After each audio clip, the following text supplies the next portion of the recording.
The pharmacologically active substances in cannabis influence the receptors in the central nervous system that are responsible for pain perception.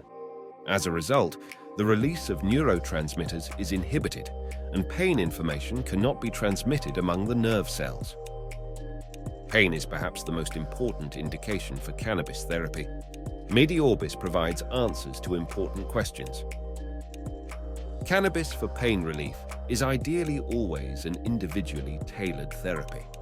This is becoming increasingly successful due to new research findings after many years of limited study data, which provide a better understanding of the relationship between the cannabis plant and pain. What is definitely clear is that the most medically interesting compounds are the cannabinoids found in the flowers and adjacent leaves. More than 100 different cannabinoids have been identified in cannabis so far. They are crucial for the effects of cannabis. Among the most well-known are cannabidiol, CBD, and tetrahydrocannabinol, THC. CBD acts, among other things, as an anticonvulsant, reducing seizures, neuroprotective, protecting nerve cells, and antioxidative, acting against oxidation.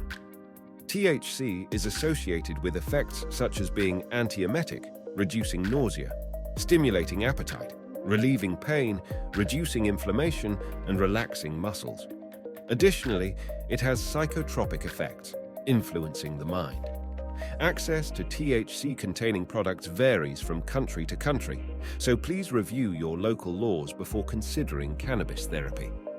Possible forms of administration include cannabis flowers, medical cannabis, as well as THC-containing finished and compounded pharmaceuticals, such as dronabinol drops.